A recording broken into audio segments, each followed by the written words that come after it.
Welcome to the Unitarian Universalist Church of the Desert. I'm Joni Padduck, your worship associate this morning, and I'm delighted to be serving alongside our minister, Reverend Ian. As we begin, we acknowledge that we're on the historic homelands of the various bands of Cahuilla people, and we honor the unique relationship that we hope emerges between our community and the indigenous people and their traditional territories. Let this acknowledgement serve as a reminder to recognize, honor, reconcile, and partner with the Cahuilla people whose lands and water we benefit from today. In this congregation, we welcome all people of all sexual orientations, gender identities, of all ages and sizes. We welcome people of all economic statuses and professions, of all physical and mental abilities, people of all races and ancestries and cultures. We welcome you wherever you come from, whoever you love, whatever your immigration status or civic engagement. We welcome all those who will learn and grow with us as we commit together to embrace the rich and beautiful diversity of the world and to build a community centered in justice, compassion, and love. You are welcome here, and we are glad you're with us this morning. It's important to us here in this community to create a safe and healthy environment for everyone who gathers in worship, including those who are immunocompromised or have other risk factors. Our COVID protocols about vaccination and mask use are in place because we wish to do everything we can to protect all of us. A reminder that masks covering your mouth and your nose are required to attend in-person worship, preferably KN95 masks. If you arrived without one, I'm sure our welcome staff probably offered you one already. We always have them available at the welcome desk. Please choose to act for the health and safety of our community. Our service is always available streamed on our website if you need to observe from home. We just have one announcement this morning. It's introducing formula on the 4th. It is on your orange insert, but I'll just read it just in case you don't have it. You have embraced food on the 1st, socks on the 2nd, and share the plate. Now the Social Justice Committee presents formula on the 4th. Every 4th Sunday of the month, you can bring formula for the Galilee Center that they will distribute to their families with babies. And a special note is that they've requested powdered form for these specific formulas only, and you can see the newsletter for the additional details. If you would like to be on our email list or to learn more about us or our programming, you can contact Pam in our office at admin@uucod.org. And now Reverend Ian will ring the Tibetan bowl to begin our service, and we will listen to our music for centering, which is composed and performed by our very own Sheila Goldner.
Thank you, Sheila. Good morning, everybody. I'm the Reverend Ian Riddell, and I have the honor of serving this congregation as its minister, and I am delighted to be here with you on this first day of 2023. We are a community gathered not by a creed or a single belief, but by our commitment to the thriving of the world and our commitment to each other. Commitments to work together, commitments to learn and explore together, commitments to strive for justice together, and commitments to nurture each other. We come together today with these words from Tom Taylor. At the opening of a new year, we gather in memory, recalling the years past that have brought us to this hour and the countless lives known and unknown that make our lives possible. We gather in affirmation of the strength that is ours to live this day and the potential we have to create a better tomorrow. We gather in faith that our minds might be enlightened, our love deepened, and our path together illumined by understanding and peace and justice. In memory, affirmation, and faith, we gather to worship together today. We are going to start by singing together hymn number 395, Sing and Rejoice. I'll let you stay seated for, I'll ask you to stay seated for this one. It is a round. We're going to do it in two parts eventually. You might recognize the music from something we did a couple of weeks ago, but the words are a little different. I'm going to sing a line to you. I'll have you sing it back to me, okay? Sing and rejoice. Sing and rejoice. Do that again. Sing and rejoice. Second line goes like this. Sing and rejoice. Sing that. Sing and rejoice. Again. Sing and rejoice. Now this one's a little longer. May all things living now sing and rejoice. Try that. May all things living now sing and rejoice. Try that again. May all things living now sing and rejoice. And if you have trouble with that rundown, just remember at the end you go sing and rejoice. So let's try the whole thing all the way through twice. Ready? Sing and rejoice, sing and rejoice. May all things living now sing and rejoice. And again, sing and rejoice, sing and rejoice. May all things living now sing and rejoice. So we're going to do it into two parts this morning. And we're going to do it this way. The first part is going to start sing and rejoice, sing and rejoice. And then the second part will come in, sing and rejoice. So you wait for two phrases before you come in. And I will direct you. Think we can do this 3 times through this way? We'll start over here. Ready? Sing and rejoice, sing and rejoice, sing and rejoice, sing and rejoice, sing and rejoice, sing and rejoice, sing and rejoice, sing and rejoice, sing on things living now, sing and rejoice. We'll stop there. Thank you, thank you. When we have more people in the room, we can be more gusto, but you did it beautifully. Thank you.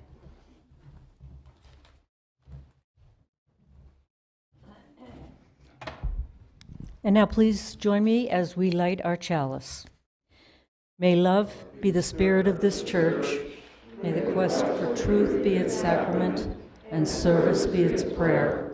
To dwell together in peace, to seek knowledge in freedom, and to help one another in fellowship. This is our aspiration. And now I'd like to ask Fran Hope to come up and light our biopot candle. And please read along with me. We light these candles in solidarity with Black, Indigenous, and other people of color as they journey toward spiritual wholeness. May we, as a beloved community, work to dismantle racism and all forms of oppression. May we live out our principles so that justice, dignity, and equity for all prevail.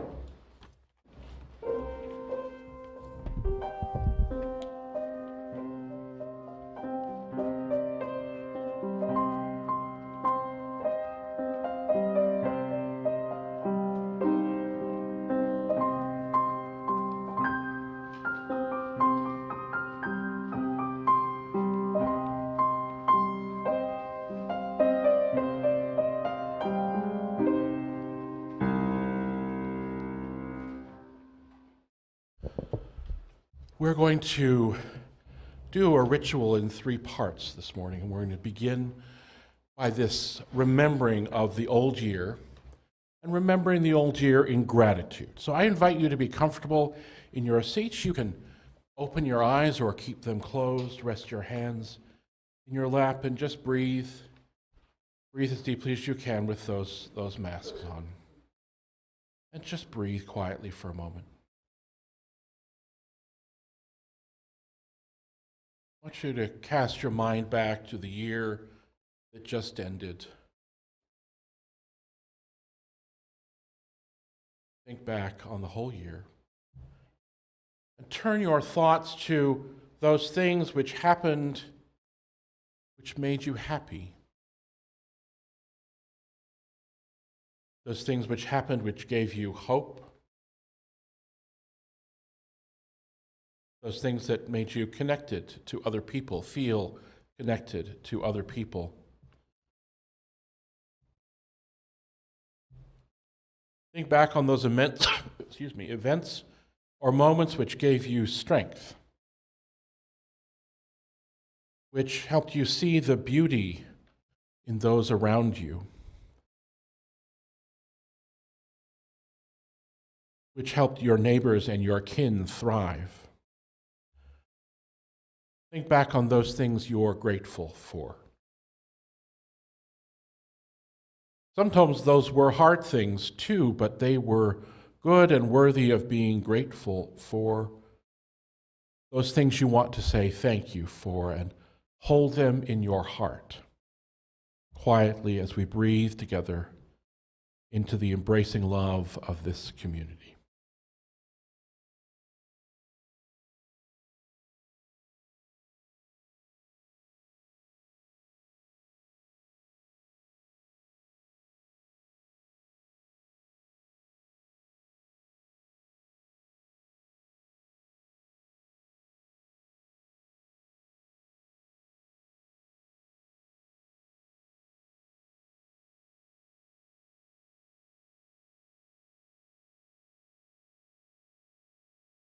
As we move forward in our service today, hold those things in your heart.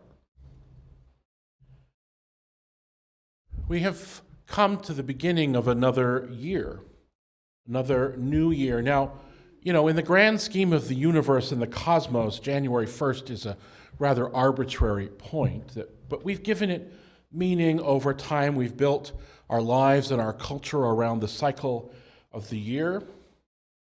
Traditionally, when we look at the past year and see it for what it was and its joys and sorrows, successes and failures, how it may have changed us, we look back. And so because we're looking back at those things, it's often a time when our perfectionism can start to surface. Painful judgment of ourselves and others. What didn't I do last year? How did I do it so badly? What could I do better? And out of that grows our desire to make resolutions about how we are going to be better in the coming year, how we're going to be harder working or thinner or more focused or healthier or whatever it is that your heart answers there. And this past year, like all other years, had its difficulties. The deaths of public individuals who had profound influence in our lives for good or for ill. The deaths of those dear to us. This lingering and confusing pandemic the pain and fear of the ongoing anti-Semitism and racism and misogyny, and anti-trans and homophobic attacks, and it seems like infiltration of our institutions and our lives, and continued strife around the world, and here at home, a political culture that seems to have brought out the worst in our culture and ourselves, and which shows the deep cracks in our not so unified society. How do we make resolutions in the face of all of that? Well, I'd like you first to pay attention to what we did a moment ago. What are we grateful for? There were births along with the deaths. There are growing connections along with violence. Beauty was created and enjoyed. Learning happened. And remember, there is good waiting to be nurtured. There's a moment, in an episode of Doctor Who, where the Doctor's traveling companion, Amy, I'm not going to go into all about what Doctor Who is. You'll be fine without that information if you don't have it. Amy, his Doctor's traveling companion, Amy, is frustrated and really sad that they weren't able to make a difference in a really painful situation. We didn't make any difference at all, she said. Well, I wouldn't say that, the Doctor replies. The way I see it, every life is a pile of good things and bad things. The good things don't always soften the bad things, but vice versa. The bad things don't necessarily spoil the good things and making them unimportant. Remember that there is love and joy and connection waiting to be nurtured, especially in the hardest times. And you're going to make promises to yourself that you need to make. You will figure those out. You don't need me to tell you. But I would invite you to hold in your mind what Pema Chodron shares from one of her teachers. She writes, Zen Master Suzuki Roshi once looked out at his students and said, "All of you are perfect just as you are, and you could use a little improvement." That's how it is, she says. You don't start from the view of, I'm fundamentally messed up and I'm bad, and therefore I have to get myself into shape. Rather, the basic situation is good. It's sound and healthy and noble, and there's work that we need to do because we have ancient old habits which we've been strengthening for a long time, and it's going to take a while to unwind them. But also, in these painful times, we must commit to remembering that we are not alone in the coming year, that all of its uncertainty and possibility, all of the year, you are not alone. Commit to reach out when you are in need. Reach out when you see another in need. Resist the lie that kindness makes you weak. I'm going to say that again. Resist the lie that kindness makes you weak. In the midst of whatever struggles may come, remember the Christmas message that each person we greet, kin, friend, neighbor, stranger, each person is a child born into possibility, is still possibility and hope. Remember the Hanukkah message that we can choose hope even if we don't know the outcome. Remember that your kin in this life, your neighbors, your family, your friends, need your commitment to their survival and thriving. Commit to speaking out for love and solidarity. Commit to resisting the effects of hatred and violence even when your life is safe. Hold fast to the truth of our interdependence. Remember that we are here together in community because our diversity makes us stronger, because we grow and change and are made more whole in covenant with each other. And please, don't forget to dance and sing and laugh and play and make art and rejoice in each other and in the power of love. Remember all of those things when you make your plans for this new year. There won't be a test at the end. We're going to take some time now, and our ushers are going to come forward with bowls, and we're going to collect an offering for the support and thriving of this beloved community. If you are watching online, there is a link in the emails that you've been sent this morning where you can click, and make your offering. We will gather an offering now for the support of this beloved community. Thank you, Jeffrey, and thank you for your ongoing generosity for the support and the thriving of this community. Your contributions of money, of time, of heart, of interest, of attention, of care make our community live and thrive. These are the joys and sorrows of this community on this first day of 2023. Rod lights a candle and says, "Thanks to Dave for more sacred ground plantings, including 8 new native trees." Thank you. Sandra and Margaret invite us to please send prayers of strength and healing to their dear friend Lynn, the longtime Unitarian Universalist who was recently diagnosed with lymphoma. And we light candles today of joy and sadness and remembrance. Joy from Cheryl to have met friends Jean and Evelyn Kane, and sorrow at Evelyn's passing. Rod and Fran share that they feel so blessed to have experienced the light and joy of Evelyn.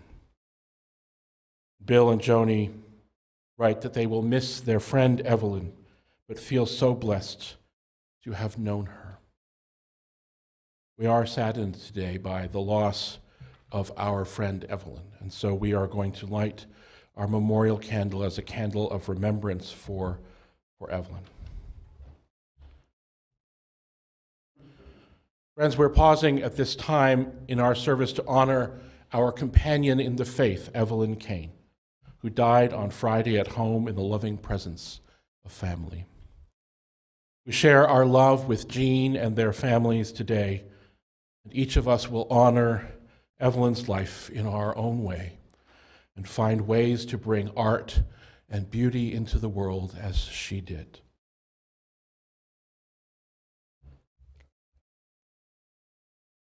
We will no longer hear the sound of her voice or her laughter, see the twinkle in her eyes, or feel the touch of her hands.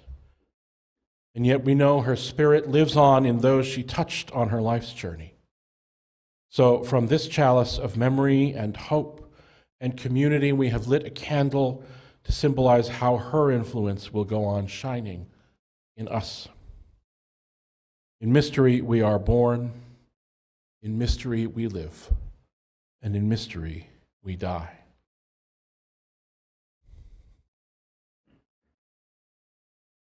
Will you join me now in a time of prayer and contemplation?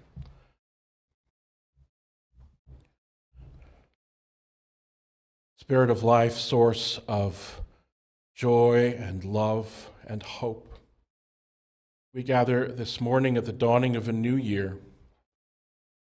We gather with gratitude in our hearts that we can be together. We gather with sadness in our hearts at the loss of friends, the loss of a community member,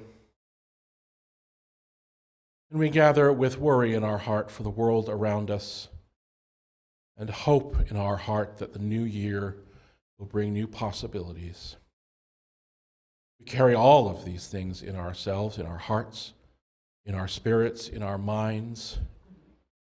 And so we breathe together into the quiet of this space, this community brought together by intention and love.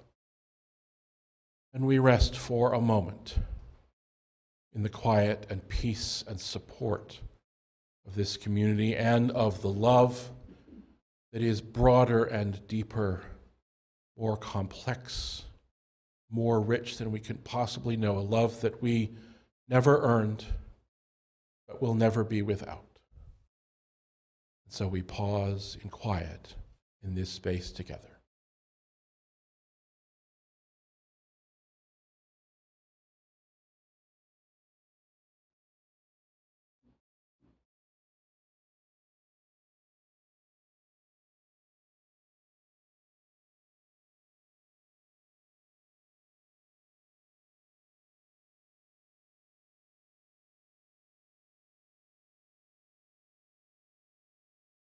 May all beings know peace.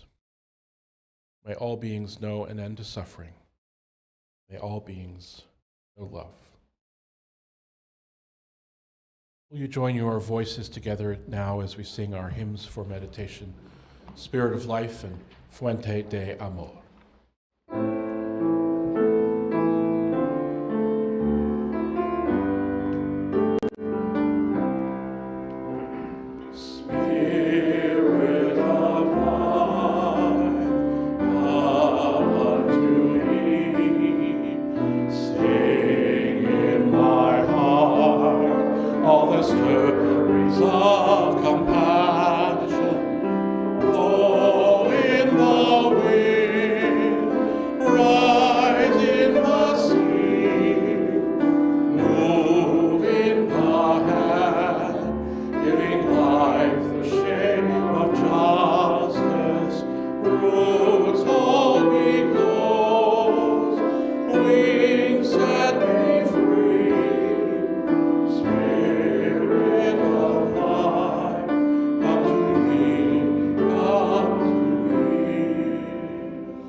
It always gives me great strength and hope and comfort to hear you sing those songs. Thank you.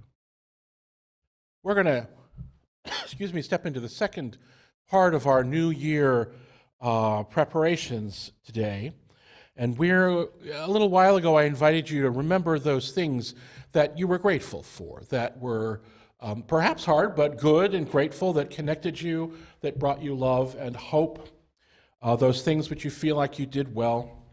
And if you're like me, there are lots of things that you feel when you look back at the year that you feel like you didn't do too well, or you wish you might have been able to go back and fix them, or they're just sitting on your hearts as worries or concerns, or something that you feel is just tightening you. Those things are real too. That's the story of our year. I'm going to invite you just for a moment to let those things come into your mind. You don't need to let them seep too deeply into your heart, but let them come to your mind. And what we're going to do now is a ritual of release, a ritual of burning. In so many cultures, we have the idea, the symbol, the action of burning to release those things which are not good, burning to release those things which we wish to let go. And we've had some beautiful images of bonfires and fireplaces all through the service today. And unfortunately, we don't have a great big huge fireplace here or a bonfire we're going to gather around. So we're going to use a little bit of magic to release our things that we need to let go. In a moment, I'm going to invite each of you, all of us, to come forward. I'm going to light the candle that's on this side of the table. And I'm going to invite you to come forward down the center aisle. So down the center aisle, and I'll explain what you're going to do, and then go back to your seats that way. Okay, so up the center aisle and back to your seats that way.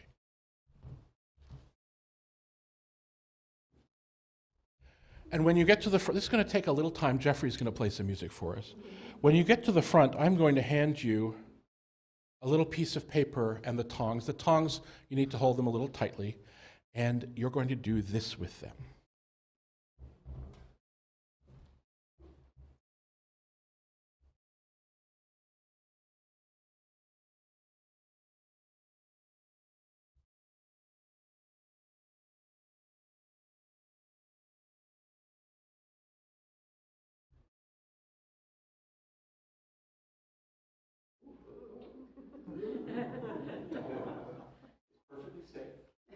But that's why we have the poem.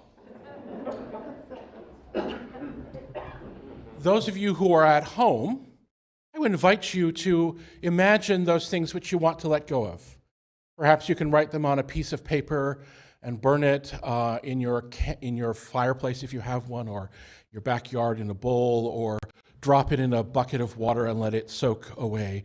But imagine those things, and as we come forward and light our regrets into flame, you can watch and imagine yours going up in that flame as well. So I'm going to invite you to come forward to up the center aisle, and I will hand you this, and we can burn our regrets away. Does that feel like an okay thing to do? Okay.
Now we're going to invite ourselves to ponder that flame a little bit and invite it into our lives more regularly. And we're going to sing, "Rise Up, O Flame." The words are on the screen. I'm going to start singing. I invite you just to join me as you feel comfortable, and we will be finished when we're finished. Rise up, O flame, by the light glowing, show to us beauty, vision, and joy. Rise up, O flame, by thy light flowing, show to us beauty, vision, and joy. Rise up, O flame, by thy light glowing, show to us beauty, wisdom, and joy. Rise up, O flame, by thy light glowing, show to us beauty, vision, and joy. Rise up, O flame, by thy light glowing, show to us beauty, vision, and joy. May I invite you to rise now in body or in spirit for this next part of our ritual, please. I invite you to take a deep breath. Your feet are planted on the earth. There's concrete between you and the earth, but the concrete is earth as well. You are planted on the earth, knees perhaps a little bent so you don't feel quite so rigid, and then breathe deeply. Imagine the strength, the power, the fire, the love that is at the core of our world rising up through your body. We gain strength from each other. We gain strength from the solidity, from the power, from the beauty, from the life-giving nature of our earth. We are connected through it and through this community to all those who came before us, all of those who are around us now, and all those who are yet to come. We are grateful for the love which holds us all. And so we breathe deeply. We breathe deeply from the air above and around us, from the fire and the earth below and within us, from our neighbors, from our friends, from those we love, from everyone around. We breathe and gather possibility and hope and strength and wonder and curiosity and eyes that are open to the possibilities of the coming year. This is what we breathe in now. And with that breath deep in your heart, deep in your lungs, deep in your belly, we're going to sing now. We're going to sing our closing hymn together, "The Fire of Commitment."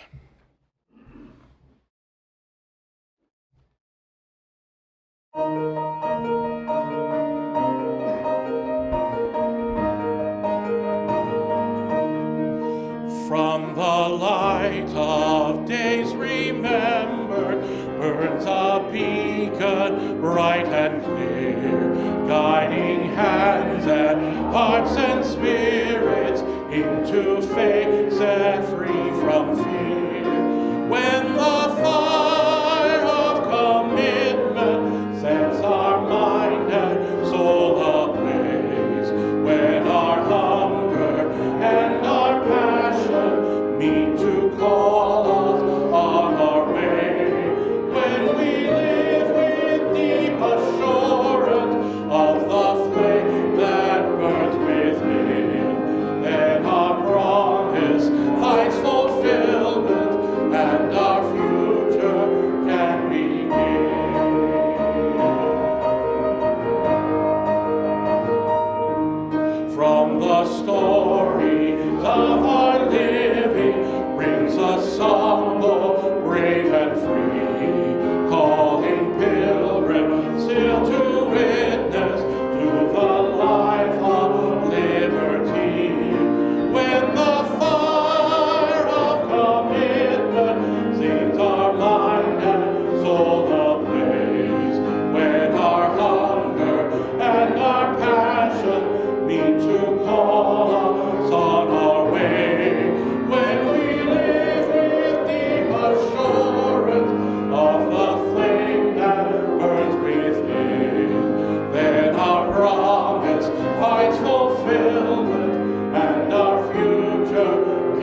And now please join me as we extinguish our flame. We extinguish this flame, but not the light of truth, the warmth of community, or the fire of commitment. These we carry in our hearts until we are together again.